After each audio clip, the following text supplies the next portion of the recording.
This is the Portland Real Estate Podcast, your number one place for anything you need to know about the Portland real estate market, along with in-depth interviews from our local real estate industry experts. Now, without further ado, here are our hosts, Tucker Merrihew from TTM Development Company and Steve Nassar from Premier Property Group.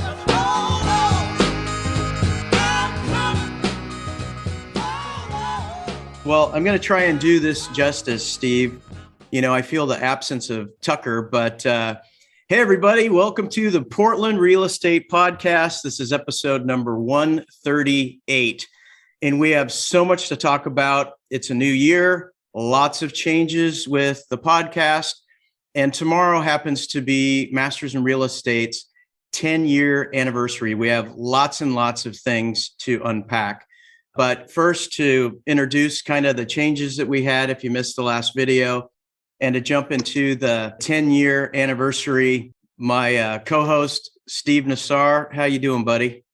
Really, really good. I'm actually typing here for people to give us their questions and comments live here on Facebook on Masters.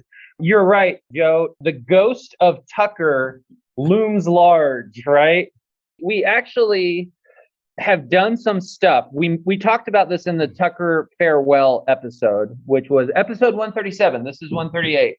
We hired a national consulting company, a podcast consulting company who we've been very impressed with and who has helped us with a few little tweaks we needed. We had been struggling with how to go live into Masters, and that was the first and most important thing they helped us do, which we did effectively today. We were testing it a little bit before the show. Some of you might have even noticed in Masters that there was a test live stream or two that were posted.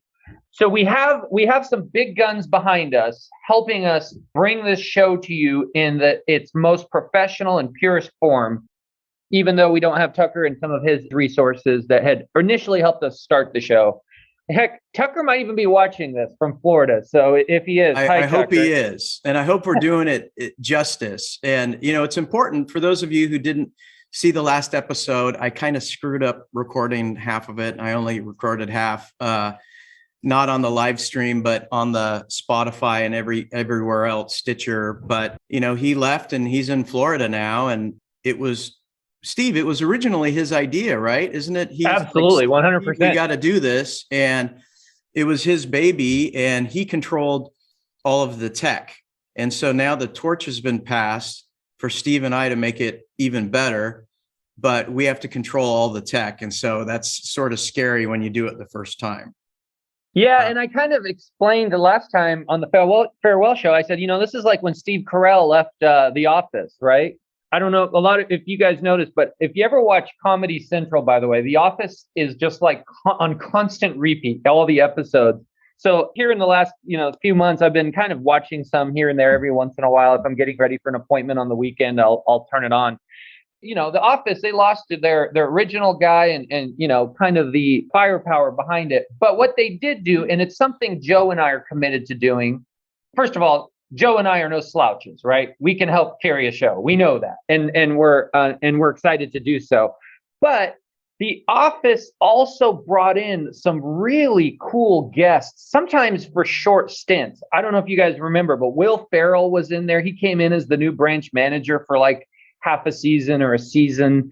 And then there was, I don't know all their names, but there was very recognizable people that came in season after season. And that show really did flourish even after Steve Carell was gone. And in that vein, one of the things we talked about on Tucker's farewell episode is we want to have regular guests. We don't always want this just to be Joe and I. I mean, today it is just Joe and I, and it's actually an anniversary show, and we're going to go into that here in a little bit, an anniversary show for Masters in Real Estate. But in the future, we want some regular guests. We're going to have people reaching out to us. We're going to be paying attention to who's adding the most value in the Masters in Real Estate group, people who are commenting on some of our live streams. And we're going to, one way or another, get those people to come on, be our, that third voice on future shows. There'll probably be some people that are naturals that we'll ask to be regular guests. So as a call to action, if you are interested in that, please if you have an hour to call Joe, because that's usually how long it takes when you call Joe to have a conversation. I made a little dig on you on Facebook. I think your wife agreed with me, by the way, Joe. She thought it was hilarious. And I said, well, if you knew something about the guy that posted that comment, we're both offenders. You ask what time it is, and we tell him how to build a watch. Joe had a comment about how in school he was the kid that talked too much. I said, yeah, nobody has ever said, I'm going to call Joe real quick in the history of conversations. And I was half kidding. But if you want to have a quicker conversation, all kidding aside, call me. But reach out to one of us, or we'll reach out to you. Let's get some regular guests going. And we're going to make this show amazing. We should probably talk about timing and format too, Joe. We've changed to a new day. So for the past about year and a half, 2 years, really, it was at the start of the pandemic, we had gone to where we were doing Friday shows at 11 a.m. There wasn't really a rhyme or reason to why we were doing that. But Joe and I have kind of discussed this, and we think a better time slot for this show is Wednesdays at 11:30. And to be more specific, we're going to do every third Wednesday, right, Joe, of the month? Yeah, the third Wednesday of the month. Yep. And that's what today is, third Wednesday. Yeah. So every third Wednesday at 11:30. And we like Wednesday because it's the middle of the week. So those of you who are driving around, or, if you can catch it live on Facebook, all the more better. And we figure some of you might even be breaking for lunch, eating lunch at your computer. You can eat there, watch us, comment, be a part of this. If you can't take it live on Facebook, you have other options. You can watch the recording on Facebook in Masters. Or, of course, as has always been the case, we are going to can this, take it, clean it up, and put it out as an actual podcast, which you can get through all your typical podcast sources. It will be dispensed. You can listen to it while you're driving in your car to appointments and all the other good stuff that you've been used to with this podcast. Anything you want to add there, Joe? I think Wednesday is a good call. It's the middle of the week, and you're the furthest away from the proximity of the weekend. Sometimes people borrow a Monday and play hooky, or borrow a Friday. If you like skiing like I do, I like skiing when the snow is great and there's no other people. And usually that means not on the weekend. So Fridays doesn't really work as well as Wednesdays. And you know what? Wednesdays for me, I'm usually driving all over town, and I listen to podcasts while I drive, and it breaks up my day. So just because it's a video podcast, you can listen to it on Spotify and Stitcher and all the places. And it's great because if you are sort of religious about going to Masters and reading comments and posting and participating, or even just a faithful lurker, you're going to know the posts we talk about when we unpack the best of Masters, because the topics that we introduce are going to have the most comments and the most likes, or frowny faces, or shocked faces. Those are the ones we talk about, and you're going to know exactly what we're talking about. And our hope is through a podcast, we can expand on it far better than typing pages and pages in the comments. So, yeah. We've always been very, very vocal that the podcast and the Facebook group, Masters in Real Estate, they're kind of like peas and carrots, right? To quote Forrest Gump. They really go hand in hand. They're not competition. It's not one's better than the other. It's almost like one's a car, one's a boat. What do you need to go across land, or do you need to go across water? And what I mean by that is, obviously a podcast it's a more closed off garden. It's me and Joe talking right now. And there are ways through the Facebook group for others to chime in, but it's mostly me and Joe, right? Whereas the Facebook group is everybody. Everybody can comment. Everybody can put in their thoughts. And in the course of making a post, within an hour, you could have 50 people, 80 people, speaking their mind. The challenge with the Facebook group is it's really hard to really peel all the layers of an onion that sometimes has to be done in a conversation, right? Generally speaking, you want your comment to be, bite-sized. If it gets much longer than that, people just don't read it, and it loses its effectiveness, and it's just not the best use of a Facebook group. And so that's where the podcast has really come in. We are able to take these subjects that are impactful to you guys, that are ones that are hot topics or they're new, especially when it's a news conversation, right? Something new that's changing, something that's new in the housing market, something new that's new with a compliance situation. And we see that you guys all have lots of thoughts and opinions on it. And of course we do as well, but we can also share some of yours through the podcast. And so, and being able to live stream it into the Facebook group only makes that a much more powerful, union of the two. So the power of this and Masters is we get to have people that, we have almost 8,000 people in the group. And then we have a gazillion more people that just listen to the podcast that aren't in the group. We're able to bring the top people who can make a difference and who can listen to us, like the CEO of RMLS. We've had Kurt on a few times, the top people at PMAR, the real estate commissioner in Salem, the top people from NAR, talking to us about changes that are going to happen before people even know it's a thing, right? And we are able to do that because, together we grow stronger, right? We move together in harmony and it's much more efficient. So I don't know that every single person would have access to, people running for office in cities that we're in. I mean, we need to know this stuff if we're going to be on top of our game and master our craft and know exactly what we're talking about. We have to know what's going on around us. And I think that's a huge value to everybody in the group. And that's part of why I created Masters 10 years ago. So. Yeah, you just rattled off a good punch list that we need to get going on. I want to get some of those people back on here, Joe. And you and I collectively need to reach out to Kurt at RMLS. I think he's due for another show. Yeah.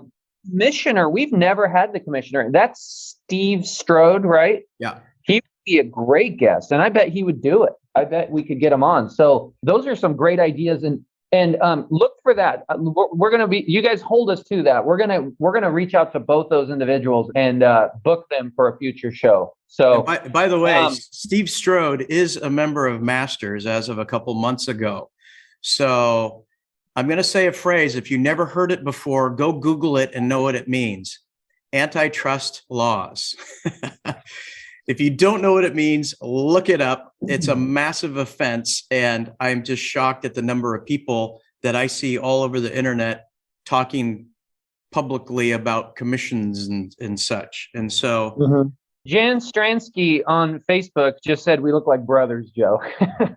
I don't know why she's mad at me. What did I do? Yeah. Okay, let's get into the show. You're the older brother. The theme of today's show is what, Joe? It's a special episode. Well, what's popular is the 10-year challenge. People post a photo of 10 years ago and then they post a photo now. And I started Masters in 2012, January 20th, 2012. I got hit by lightning. I had this Jerry Maguire moment. And when I saw it, I didn't sleep that night. That's probably why the first version of the logo sucked so bad, because I made that probably at 4 a.m. I just worked through the night. And then I think I went to bed at like 11 a.m. But I mean, we have changed a lot. And so what I hope the value that this podcast brings to you today is I want to talk about everything we've been through in the 10 years. And then I want to sort of talk about best practices. I want to give some of the reasons behind some of the rules we have. People really don't think about it. People, for example, someone said, hey, I'm not sure if this is in the rules or not, but I need a buyer broker. Can I go online and ask for a buyer broker? And I said, thank you for asking. And if you don't know if it's within the rules or not, absolutely ask. You can text me, call me, PM me, whatever you want. But you can't, because under the no soliciting rule, if I say, hey, I need a buyer broker for my team, And then someone from Steve's team says, hey, you guys look alike, but you're the cooler one, Joe. I'd rather work for you. True story. I would be stealing from within the group. And so this is like a safe place. So there's no job applications, no self-promotion when you start the topic. We'll get into all that stuff. Yeah. Hey, and so I think the big thing we want to focus on, you just threw out a date, and I hope everybody realized what that date is. You said you started this Facebook group, Masters in Real Estate, January 20th, 2012. Well, if you look at your calendar, today's 19th of 2022. So that will be 10 years tomorrow. So we're almost exactly on the nose doing this 10 years later. So we're going to do this in a format where I'm going to interview Joe. Okay. Please, as the interviewer, I would love your questions. In addition to telling us we look like brothers, give me some questions to throw at Joe. And I've got some of my own that I'm going to ask about. And let's just go into it. Let's talk about the last 10 years with this Facebook group, which has now ballooned to 8,000 members. So let's start. Joe, you woke up one day at 4 a.m. Was it 4 a.m? And you said, I need to start a Facebook group. Now, in 2012, Facebook groups weren't what they are today. Is that a fair statement? I mean, it was. What was your inspiration? Had you seen a different Facebook group for something else? No, this goes to what's my why, right? And it's funny. 3 years ago, I made a video, the first video I ever made. I don't like making videos. Now it's like I've made thousands of videos. I don't care. But that was my first video, and that's not normal for me.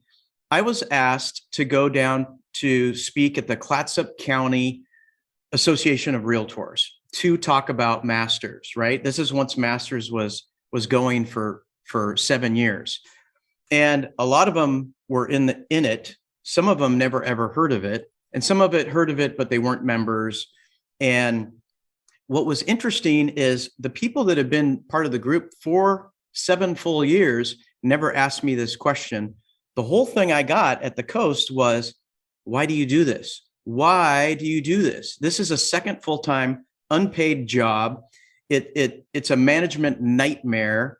You remove someone for breaking the rules, and then they come back with, shouting, why did you block me? And what's your problem? And on the drive back from the Coast, I thought I need to share my why with all the people that have been faithful members for 7 years. And it's basically this. Steve, how long have you been in real estate? 10 years, almost exactly the same amount of time. Okay. I got licensed as a real estate agent in April of 2012. Now, I was around the business before as a mortgage lender since 2003. Okay. So I've been around the business for almost 20 years, but I've been on the real estate sales side almost exactly 10 years. Okay. So you didn't experience, but you heard about the 2008, 2012 recession. And it was horrible. And we just came out of it. Or we were coming out of it. And realtors, the ethics were at an all-time low point. Everybody was ornery. The sellers bought a house for $950. You had it listed for $620. Buyers are making offers for $485. The sellers are taking a bath on what they purchased because of the market and what they can sell it for. So they want to share the pain and have you list it for practically nothing. The buyers are like king of the hill. It's like, we don't have to buy, they have to sell. We're going to sit back and get a super deal. And by the way, we too, want some special deal. It was horrible. People were getting listings and hiding them and not cooperating. And I thought, how can I fix this? I got to do something to fix this. This is a massive problem.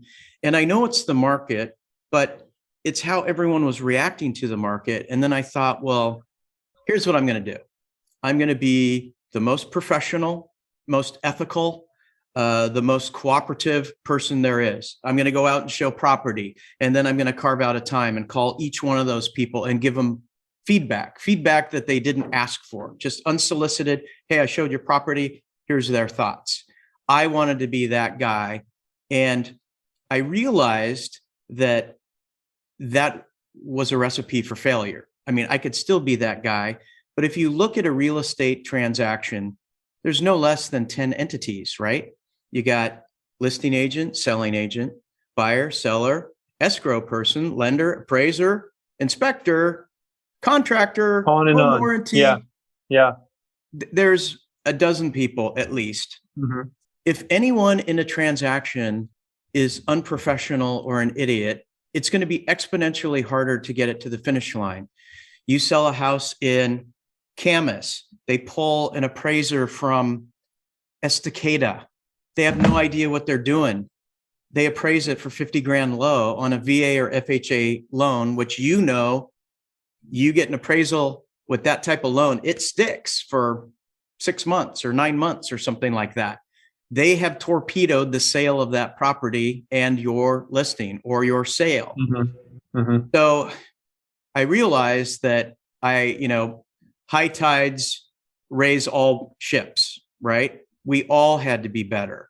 And not just realtors, but lenders, title companies, attorneys, surveyors, appraisers, and they're all in the group. And that was my epiphany. And did you belong to different Facebook groups outside of real estate? I mean, how did the Facebook group idea? Because I believe, if I'm not mistaken, you're in the early days of, I mean, now flash forward to 2022, and there's all sorts of real estate Facebook groups. Okay, yeah, none, and we're going to talk about the difference between masters and them here in a second. But back then there wasn't, and you were one of the first of the Mohicans, if you will. Was there a specific inspiration? Did you have an insurance friend that said, "Oh, I'm in an insurance Facebook group"? Were you in a family Facebook group? No. You remember? So I think people know this, but if you don't know this, I'm one of the owners of Soldera Properties. And how we run the company and our ideals is, we teach and make everyone more ethical, knowledgeable, professional, technological, all the things. Well, Soldera Properties is just a tiny little company. We had to do it with everybody. Did Soldera have a Facebook group for the agents? We have our own group, but I had to extend it. Did you before Masters? I can't remember. Okay. I can't remember, okay. But there were no groups. And I'm thinking about it and I'm like, how can I take our morals and principles and what we do? I have to share it with, we don't sell in-house all the time. I mean, we're going to cooperate with all the other companies and all the other brokers, and we're going to have a smattering of lenders and title companies and appraisers. And I thought this group thing just came out with Facebook. I didn't know if it'd be good or not, but I'm like, I can do this for the masses. And if groups is something that will catch on, then I need to protect the integrity of the group. And so I'm really bullish. I got a team. We're bullish on the rules. Okay. Let's talk about the early days. Okay. Let's say it's January 24th of 2012. Okay. Or go a week later, 2 weeks later. How many people are in the group? Who are you inviting? How did you grow it? I started inviting people who I knew that were a realtor or a lender. That's how it started. And it's people I know to be shining lights, brilliant people and ethical. And I thought, if I'm going to have a group, I'm going to start the group with the people I consider to be the best of the best. And, everybody else can ask to join. And then we really scrutinize them to make sure they are who they say they are as best we can. But I sent the invite to, I've been doing this forever. So I know a lot of people, right? So, this is my 30th year. Were people accepting it right away? Were they accepting it right away? Like they're like, oh, that's cool, Facebook group. And did conversations start to blossom right away? I know you led a lot of the conversations and you always have. It's interesting because back then you could just add someone to a group. They didn't really have a choice. To accept. Okay. You just add them to the group, which is much different from now. Now you have to invite them, or if people recommend somebody or someone sees the group and asks to join, they have mandatory questions. Back then, you just add them there in the group. And then I knew my responsibility was to have amazing content to keep them there. That's how it happened. And we grow slowly. I mean, look, there's groups out there, lab coats, for example, they have like 150,000 members, probably more than that by now. They didn't have any rules. You just click a button to join and you joined. You could be anybody. You could be, car salesman. You could sell shoes at Nordstrom. Right. And those people are on there, by the way. Let's talk about that difference, because I think there's a high level belief that the bigger is better philosophy with groups. And I'll tell you, that is not my experience.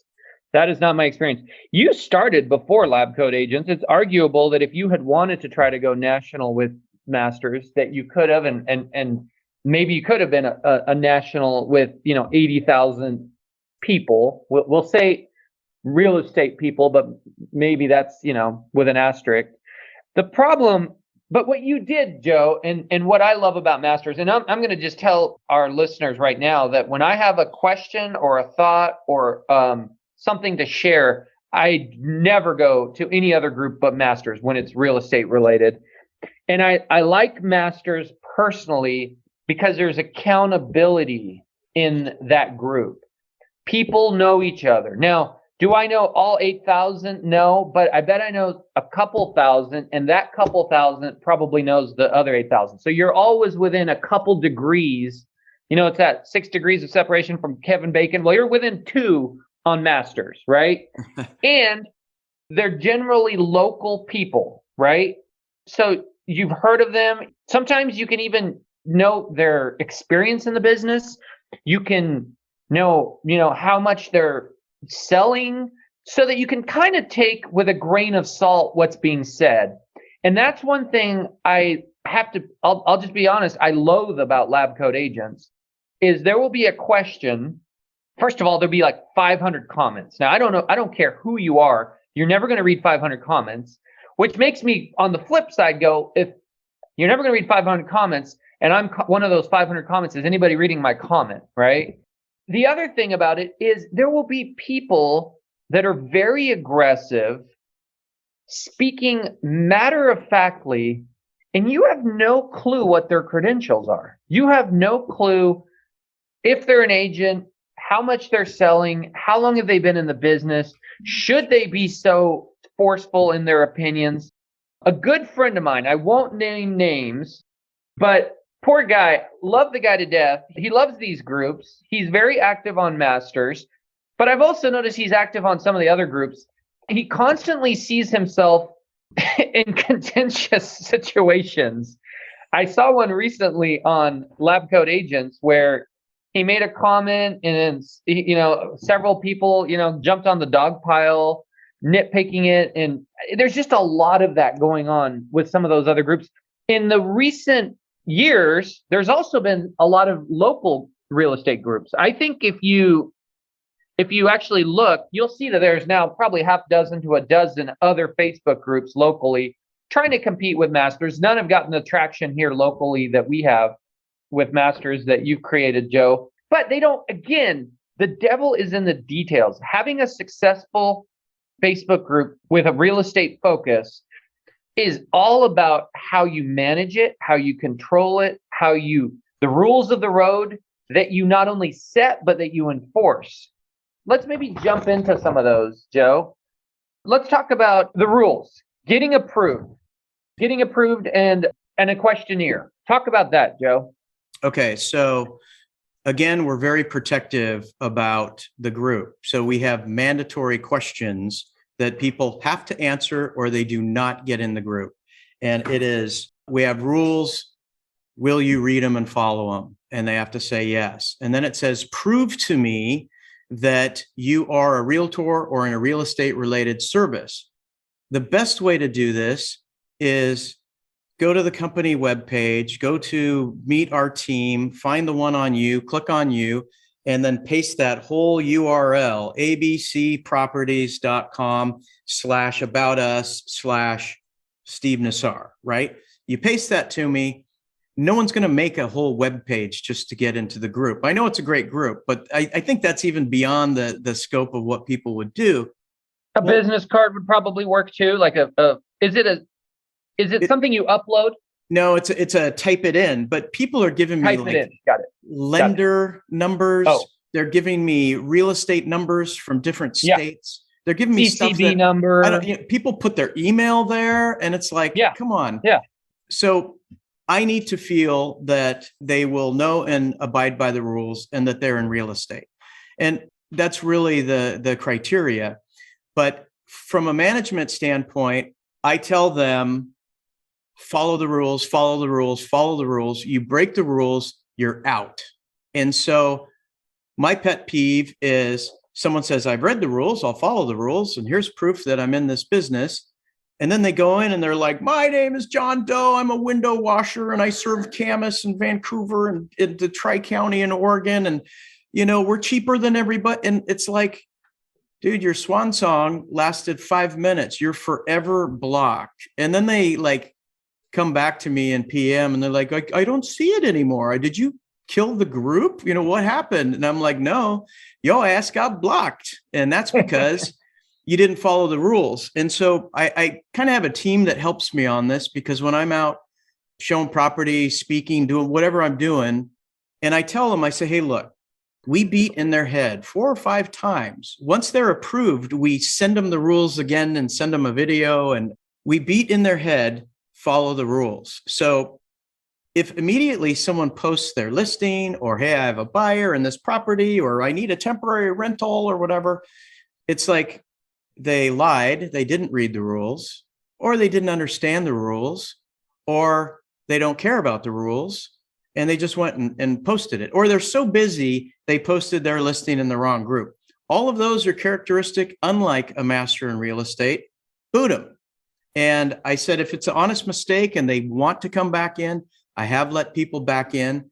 But my pet peeve is you kind of know who they are, like, real estate coaches are pretty big on it. They just go in and then all of a sudden, I'm a real estate coach. And how would you like to take your business up? And it's gone.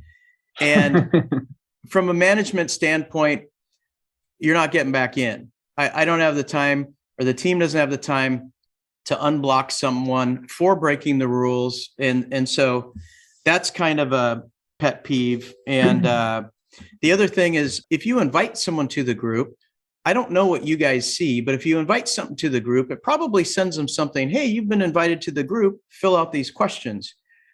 Like right now, I have 91 member requests to get into the group. If I sorted it by only those who answered all questions, I'd have 6, right? So what I do, and what the team does, they wait a week. And if there's you can sort it by newest or oldest. We wait a week. And if they didn't answer any questions and it's been there a week, they had that opportunity, we're hitting that delete button. Like the words on my delete button are wearing off my keyboard from just hitting that. But when people are like, hey, I invited someone in my office and they're not a member, and what's wrong? It's like, probably didn't answer the questions. So yeah. One thing you pointed out, Joe, and I think this is unique to your group. Again, in a lot of the other groups, there's really aggressive people. It feels like they're on a mission to just get in a fight, okay? And we don't see that on Masters. One thing you said that I really appreciated is you're IDing people before they come in. There's a lot of fake Facebook profiles out there, okay?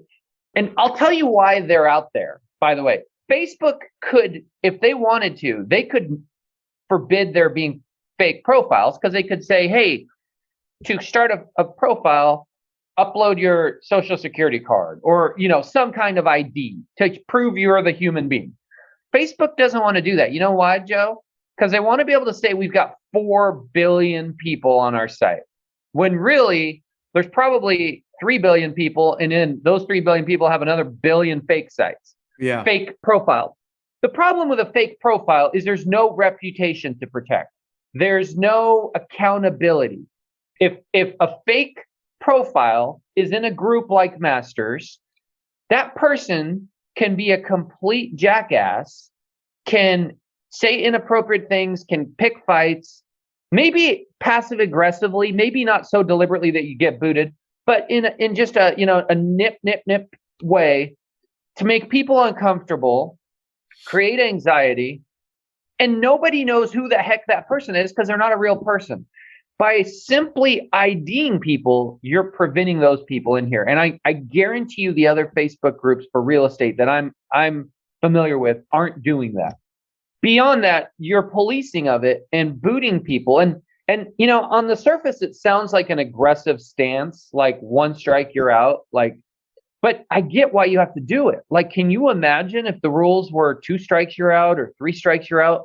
Can you imagine the logistics of having a spreadsheet with everybody who's breaking a rule and then you putting a strike there and going, okay, they got 2 more to go? I mean, it would just be a nightmare. Yeah. So to your point, and I liked what you said, you're either a master in real estate or you're not. And the masters in real estate follow the rules. They have attention to detail, and they can function on a basic level. And what you're saying is, like, the rules aren't, the bylaws of masters in real estate aren't a scroll. They're not 50 pages long. It's a quick questionnaire. How many questions on the questionnaire? 3. 3? Yeah, that's the maximum. It takes people a week to do it? Okay. There's not many questions. And what are the questions, Joe? Don't self-promote. I agree not to self-promote. It says, will you read, know, and obey the rules? Are you a realtor or real estate related business? Prove it to me. That's basically it. It's funny. I almost took the booting people to the next level. Like when I was talking about pet peeves, like people asked to join and in full caps, it says, we have mandatory questions. And if you don't answer them, you get kicked out, right? Or you don't ever get access. Well, when someone gets admitted to the group and then they start posting like, here's a fire new listing and it's in Alameda and it's amazing. And clearly we don't post listings there. The only correct response is, hey, delete that thing before you get canned because you're going to get booted indefinitely. But then people are like, ooh, how many bedrooms? How big's the lot? Yeah. I mean, I felt like, you know what? They're kind of in conspiracy. I should boot those people that don't have my back that say, delete this immediately. And secretly, if you want to know all about the house, PM them so the group doesn't see it. But do not do it on the wall. And I thought about, you know what? Someone posts this, and instead of saying, oh my God, delete it quickly, they're like, oh, tell me more about it. And, I thought about I want to also point out to our listeners, you can flag it to the admin as well. Any post on masters, if you go to the 3 dots on the right, I just did it right here. It says report post. If you click report post, it then says, please select a problem. If someone is in immediate danger, get help before reporting to Facebook. Okay, hopefully that's not happening. And then it says, it gives you options: nudity, violence, harassment, suicide, self-injury, false information, spam, authorized, something else. You can report the post. Joe may not be everywhere at all times, nor his people, but us as users of the group who appreciate its sanctity, what it's trying to protect, you can click that button, report it. Now, boom, next time they're on, they'll see that, they'll go straight to it, and then they can react accordingly. I've done that many times over the years. And oftentimes, Joe, when I've done it, you've reached out and thanked me and said, hey, yeah, we handled that. Thank you for bringing it to our attention. And that's what protects this group. I think we touched on the rules. Was there anything else in the rules that you felt like didn't get touched as far as keeping the rules of the road and the group? Yeah, well, I got tons of stuff, but I want to address Steve Ulrich said, hey, I like how Masters Group self-moderates. And that is, someone might ask a tax question, you get all these answers, and then someone jumps in and says, hey, be careful about giving tax advice if you're, a contractor, right? Or a realtor or lender. And I ask of all of you, I created it, so I'm the admin and I have a team, but I really need the group to moderate. If someone posts something against the rules, just let them know. If it's against the antitrust, if someone's breaching that, let them know immediately. This isn't a group that you go to first. If it's serious enough, you go to your principal broker if you're a realtor with a question. That's a really good point, Joe. Talk about that. That's something that has really happened a lot over the years. I think it's happening less and less, but I think it's worth reiterating what you just said. So your principal broker is there to not get you out of trouble. It's to keep you out of trouble. And hopefully you have a very responsive principal broker. You have a question, bang, you got them, either text, email, phone. Hopefully they're that responsive. Some people, I think, might skip that step and go straight to masters. And then if it's regarding a transaction they're currently in, maybe they give more details that, look, we're all smart. If you give us enough details, we're going to know which property you brought the buyer to, and we're going to know the listing agent of that property, and we're going to know who you're talking about. I mean, what do we do when we get the monthly journal? We go straight to the reprimands and suspensions, right? So talk to your principal broker first. And then if you have some general advice, non-specific, we don't want to know who you're talking about, the name of the person, the company. By all means, you can ask us, what would you do in this scenario type of thing. I'll also say, Joe, it's embarrassing to companies if people come there with silly questions. I mean, you're a company owner. I'm a company owner. If one of our agents goes on Masters and goes, just asks the most rudimentary of questions on a scenario, it puts a bad light to the company that I don't think they understand or want to be associated with. You should go to your own company with basic questions on a transaction. For your sake, for your client's sake, for privacy's sake, for your transaction, and for your company's reputation that, hey, we know how to run a business. It's the stuff that falls out of the principal broker realm that's interesting to have on Masters. And by the way, I'll give our listeners a little point of advice. If you go to your principal broker and you get their take on something and you're just like, is that right? I'm not sure. Maybe ask them, hey, do you mind if I put this out to a few of my associates in the business on a Facebook group just to see how they would handle that? Ask them, and they may say, yeah. And I get that, because maybe there are times where there's several opinions or there's several ways to go about something, and that can be interesting. And maybe put that in your post. Hey, I checked with my principal broker.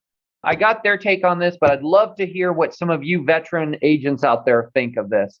That's a little different than going into the group and just asking 101 questions that make you look like a rookie, make your company look like they don't know how to manage their agents, and it's just not a good look all the way around. Would you agree with that, Joe? Yeah. So I sent you those scribbles yesterday. Let's kind of rip through some of those. And I wanted to unpack some of the reasons for some of these things. Do not take a principal broker. Yeah. So if you're unsure of what to post, if you're unsure, you have a seminar or something that's squiggly, right? You want to post something and share it. Not sure if it was within the rules. Definitely ask. I'll say, yes, you can do this. No, you can't. DM you? They PM me, and then I let them post, and then I let them say, this is a Joe approved message, just so people don't flag it and throw darts at it if it's borderline. So kudos and shout outs. Like, I'm not the heat miser here. I'm not Ebenezer Scrooge. I love positivity. Matter of fact, if you go to my wall, it's nothing but funny stuff and positivity, right? I love that. And I love that for the group. But why I don't necessarily like introductions to the group. Hey, I'm new to the group. I'm a lender, and here's what I do. We don't want that. There's plenty of opportunity in comments when people ask for a lender that you could go in and post all that stuff. And the shout outs and the kudos, people have sort of learned that, Steve, you can't go to the group and say, hey, everybody, I'm a realtor at a high level. I have a team. I'm in Oregon and Washington, and I would love to help your sellers and buyers refer me. You can't do that. That's against the solicitation rules. Or ask for referrals from out of area agents. Hey, there's Bend agents in the group. Hey, Portland, I would love your Bend referrals. That's not what the group's about. Yeah. And so those people get bounced like immediately. Well, people have figured out sort of the Ed McMahon rule to the Johnny Carson.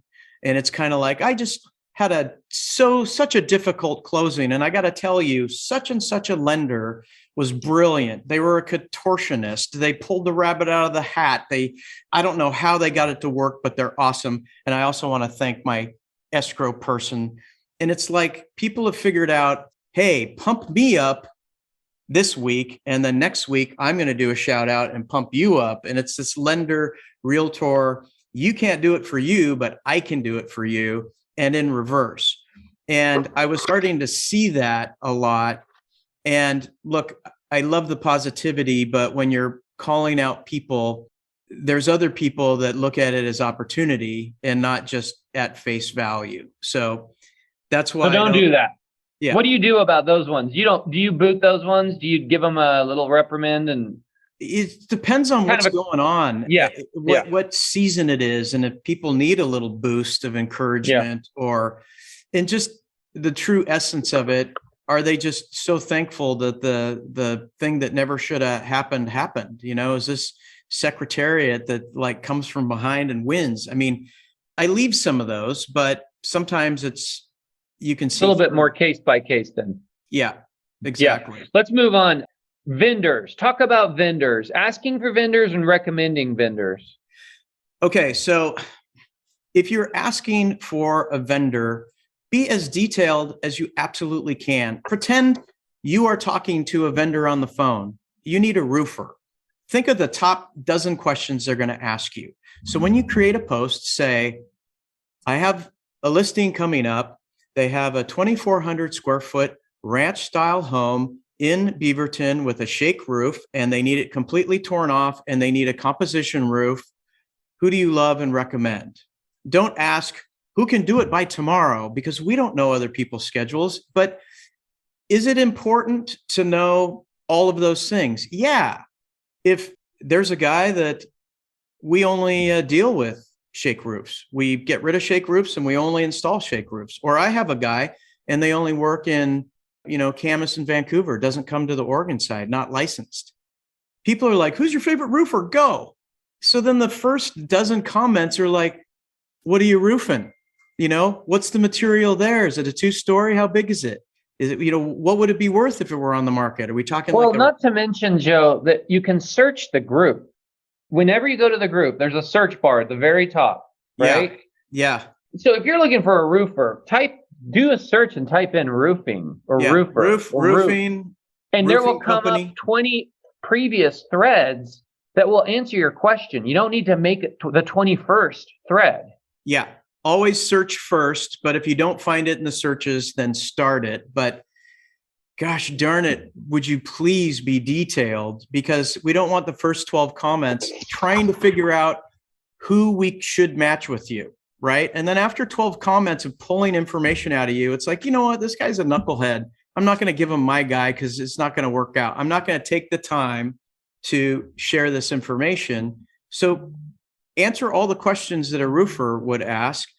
On the flip side, when you're recommending somebody, give all the information. Like people just tag people.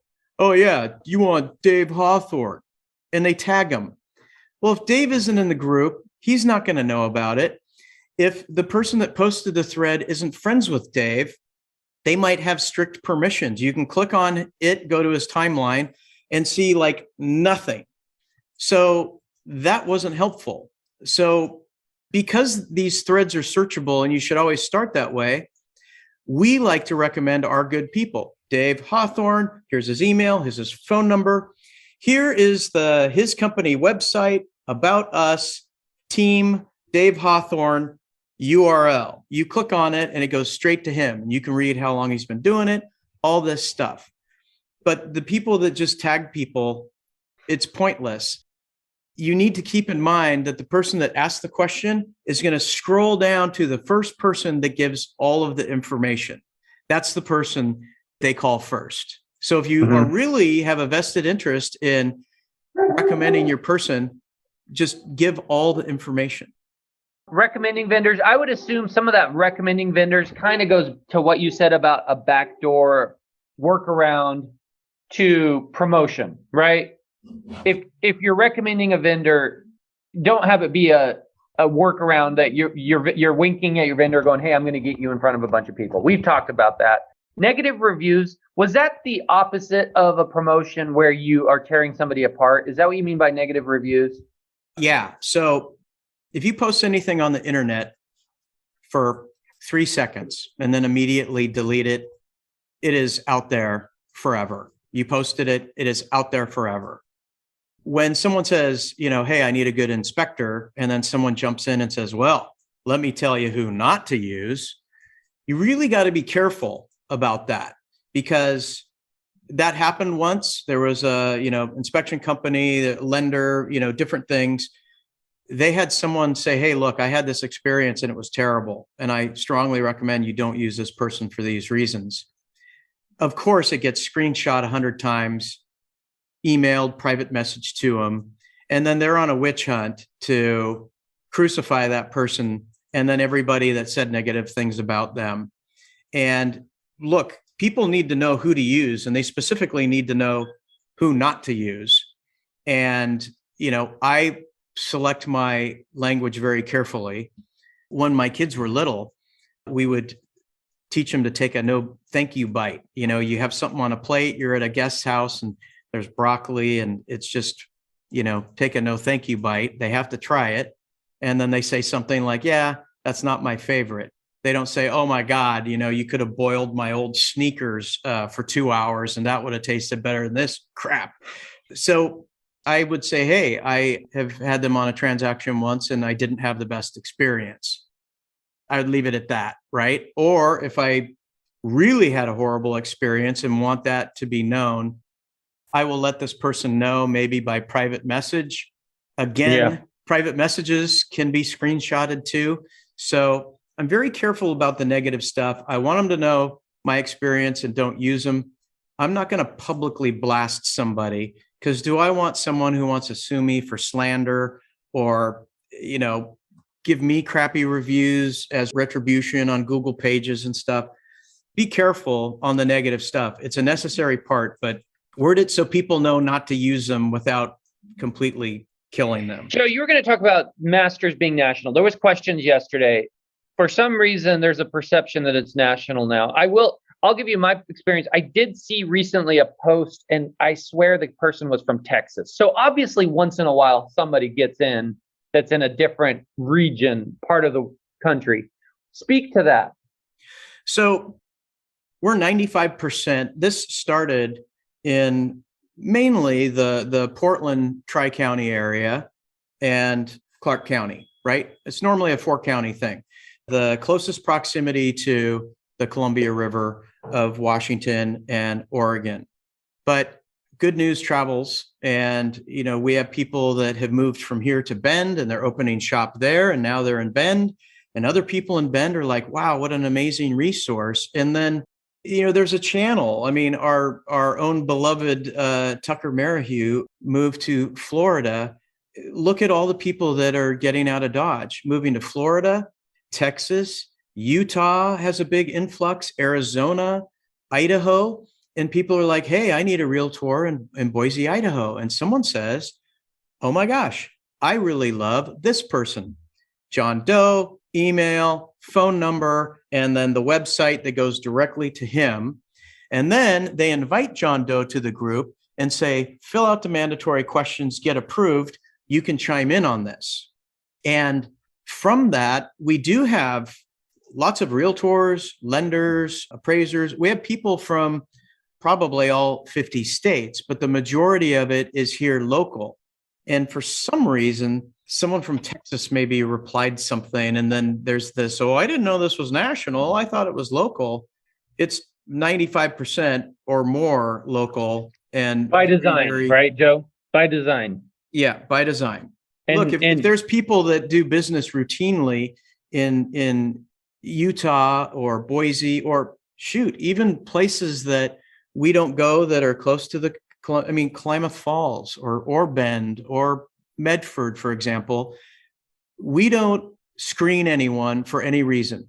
If you are in real estate and you prove it to me and you say you're going to abide by the rules, I'm going to let you in.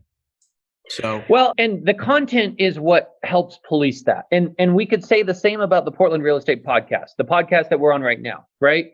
Could somebody from Texas listen to this? Sure. Could they get some value? A little bit. They're also going to hear a lot of weird stuff about a city that's 2,000 miles away that's probably not going to interest them.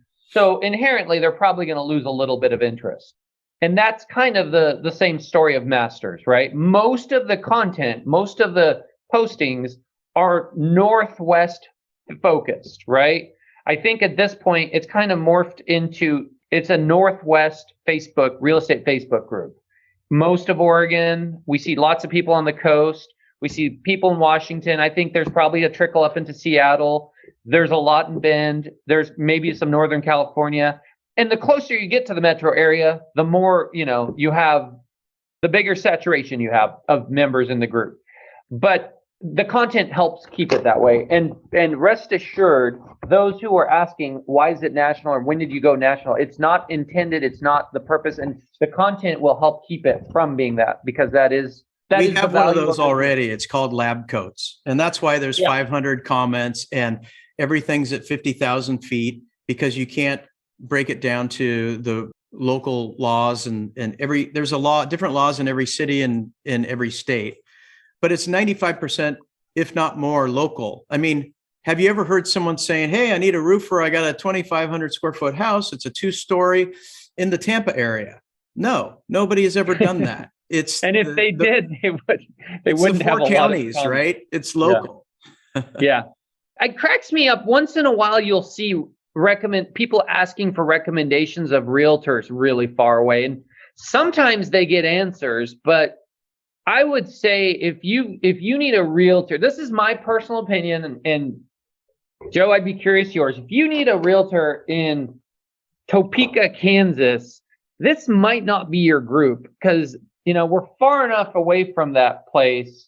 The likelihood that somebody knows that person is pretty low. Now, if you need a realtor in Bend, or you need one in Spokane or Idaho or somewhere on this side of the country, the closer to us, the more likely you're to have that person. What's your thoughts there, Joe? That's exactly right. So obviously I love the recommendations of people I love and trust. So I'm going to ask, the people in my company as well. But in 10 years, I've grown to love everybody in Masters, and I'm very comfortable asking. And look, we all support our own. If you get coached and it's ABC coaching and you travel around, that coaching group all supports one another in the coaching group, right? There's companies out there that are national franchises. They all support one another, right? You get someone with one of these really big EXP or KW, they're going to give you a realtor most likely in Topeka, Kansas, that's with their same company. It's very unusual that they're going to give you someone that isn't with their company. That's kind of how they work. But if that same person is with a coaching group and they know someone in the coaching group there, they're going to recommend them. And just the last thing your people see when you sell their house and it closes and they're in a moving truck and they're heading across state, they want to have that same absolute amazing service when they show up. They want a Joe or a Steve in Topeka, Kansas, and we can't be there. So we got to find the best other person that can do that for them. And it's something I take seriously. I mean, I screen these people. I might call 3, 4, 5 people, look them up, because I want them to have that same experience. And I'm very comfortable of asking in Masters, because if we're 2 degrees from Kevin Bacon in this thing, then somebody knows something. I have seen posts that, were complete crickets. I had one the other day. And if that happens, you might think about taking it down after a while. Zillow works pretty well for that. If you're looking in Topeka, Kansas, you can do Agent Finder in Zillow, and you'll see every agent that has a profile there, which is most agents. I think we all have Zillow profiles. And you can see some reviews, and then you can call some people and interview them. But anyways, let's move on from there, Joe. And we want to wrap up. I know we wanted to keep this around an hour. Quick, let's do New York style. That's your way. Safety. I know I've seen over the years in Masters, I've seen, hey, a creep called me. This was his line. This was his name. This was his phone number. Has anybody else experienced this? And then there'll be a bunch of comments. It is a closed group, so I think it works well for that. It's real estate professionals. I think that's an effective use of the group. What's your thoughts, Joe? Absolutely. I think the group identified a lot of these people. We had the brother of one of these guys step up, and we had a conversation. I admitted him to the group, and he's like, it's a real thing. My brother's been in and out of jail for stalking women, and he's a bad guy. And Masters in Real Estate uncovered, there was a guy that flashed a gun on I-205 years ago, and he was sort of identified, and other bad guys. So I'm really, really big on safety. And once we nail down a date, we're going to have another safety class. It's everything how to protect yourself. And it's handguns, it's situational awareness. It's not like gun focused, but it's at the sheriff's office in Clackamas County. And you will learn about guns. You're also going to learn situational awareness and things to do to protect yourself so you're not a statistic. People that prey on people want the easiest mark they can possibly get. And so I did it. It was a 4-hour thing. I got 1 credit hour, but if I wanted, I could file the paperwork and have my concealed carry license in 38 states if I wanted. After it's over with, you're eligible for that. But the guy said, you are somewhere at a remote area showing a listing. It's just you, single female. Some creepy guy shows up. Get your phone, walk up to his license plate, snap a picture right in front of him, text it, send. What are you doing? Well, everybody knows I'm here, and I sent the picture of your, or maybe it doesn't come up, but they see you take a picture of him and the license plate. What are the chances that guy's gonna, do something bad now? That's a good strategy. I've never heard of that before, Joe. That's a good one. And that's just one of the tidbits we learned in the class. There's another thing you might know. This is very interesting to me. Like when cops pull over a car, you'll watch them as they pull over a car, they get their hand and they just touch the trunk of the car, put their fingerprints on the car. They're trained to do that. They walk up to the car and they get their hand and they put their prints right on the car. And then they lean in and look, they don't stand right in front of the mirror, in front of the window. They kind of like lean in and make sure that they're safe. But if anything happens to that cop, they know that they are trained to put their hand on the back and leave their fingerprints. You can search videos. It's really amazing. Anyway, that type of stuff. Cool. We'll announce the dates when we figure it out. Yeah, that's great. Joe, I think we covered it all. I had all our notes here and I've checked them all. Do you have anything to wrap up before we close out this 10-year anniversary for Masters in Real Estate? Not really. We covered all the topics. I just got to say thank you again to all of the members. Whether you're a participating member and you create posts and create comments, or you're a lurker, I love the lurkers too. You know why? Because in the future, I'm going to have a deal with a lurker. One of my brokers is going to have a deal with this lurker, and that lurker. Are we still talking about creeps? Just kidding. Yeah. Lurker sounds creepish, but I know what you mean. Lurker, the definition of People a lurker read is everything someone who and watches never post, but doesn't say anything, right? Yeah. Read everything, never post.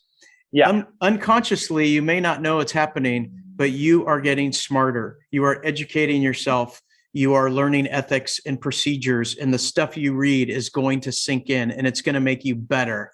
And the whole mantra here is master your craft. So I appreciate all the members we have. If you think there's someone in a real estate related business or a realtor, new or old, invite them to the group, but make sure to tell them to answer the mandatory questions or they'll never get in. I think we could do better with more people. We'll get different perspectives. I'm not looking to take it national, and I'm not looking to open up admittance that anyone that clicks the button is in. We have plenty of those groups. So I just appreciate everybody, and gosh, help me moderate this thing. I can't be everywhere at all times. And I mean, if you flag something, that's the quickest we're going to see it. And I think we kind of ran through all the bullet points, huh? Yeah, great job. And thanks for all you've done, Joe, to foster and police and control this group and make it the valuable tool that it is. This was our first show without Tucker in the new era. I think it went fantastic. We are very excited. We've got a punch list. There's another guest also that Joe's going to be reaching out to, possibly for next month. So it'll be the third Wednesday at 11:30 a.m. Of course, Joe will post it to Masters in the days and week prior so that you guys, it's on your radar. And please contribute and reach out to us if you want to be a guest on the podcast. We'd love to have those who can bring value to the podcast as well. So without further ado, Joe, now you can turn off the live on Facebook. Here we go. Technology. Love it. Bye, guys. Thank you, Steve. Awesome job, by the way.